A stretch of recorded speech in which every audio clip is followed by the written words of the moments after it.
Good afternoon बच्चों। आज देखिए हमारा क्या है, प्रेजेंट इंडेफिनिट टेंस का तीसरा पार्ट में बताने जा रही हूँ। तीसरे प्रकार के भाग के बारे में बताने जा रही हूँ। ठीक है, इसके पहले मैंने बताया था प्रेजेंट इंडेफिनिट टेंस को 4 वाक्यों में बांटा गया है। पहला हमारा था अफर्मेटिव, दूसरा हमारा था निगेटिव, अब ये हमारा तीसरा वाला है। ये क्या है? Interrogative sentence. ठीक है, इंट्रोगेटिव सेंटेंस को प्रश्नवाचक वाक्य बोलते हैं। ठीक है, अब प्रश्नवाचक वाक्य क्या होता है? प्रश्नवाचक वाक्य ऐसे वाक्य को कहते हैं जिसमें प्रश्न किया जाता है। क्या किया जाता है? प्रश्न को किया जाता है। रूल देख लिए। डू, पहला रूल क्या है इसमें? डू या does plus subject plus verb की फर्स्ट फॉर्म प्लस ऑब्जेक्ट और प्लस क्वेश्चन मार्क। ठीक है, सेकेंड रूल क्या है? ये 2 नियमों से लगेगा। सेकेंड रूल क्या है वो आगे मैं आपको बताऊंगी। ठीक है, क्वेश्चन मार्क प्लस डू या does plus subject plus verb plus object. ठीक है, क्लियर? अब देख लीजिए ये कब कब लगेगा। ये दोनों रूल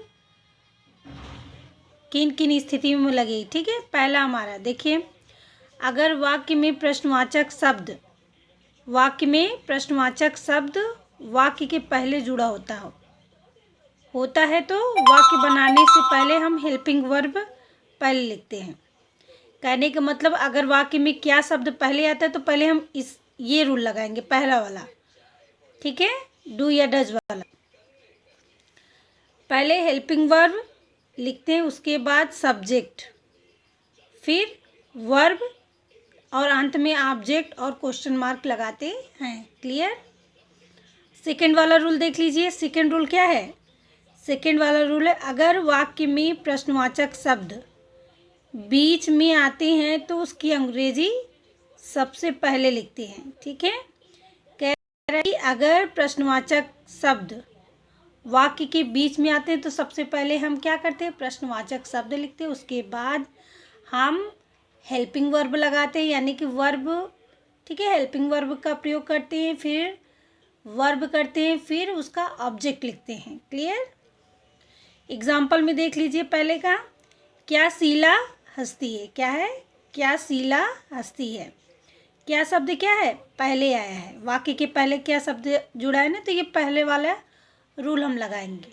और अगर ये हमें सेकेंड रूल लगाना हो, ठीक है, तो यहाँ हम लिख सकते हैं शीला क्यों हंसती है। पहले सब्जेक्ट, उसके बीच में अगर हमने ये क्या शब्द बीच में या क्यों शब्द बीच में लिख दिया, ये क्या हटाकर अगर हमने लिख दिया शीला क्यों हंसती है, तो सेकेंड वाला रूल लगेगा। क्लियर? अगर आपको ये सारे नियम समझ में आए तो प्लीज़ मेरे चैनल को लाइक, सब्सक्राइब और शेयर ज़रूर करें। आगे की वीडियो के लिए मैं आपसे कल मिलती हूँ। धन्यवाद।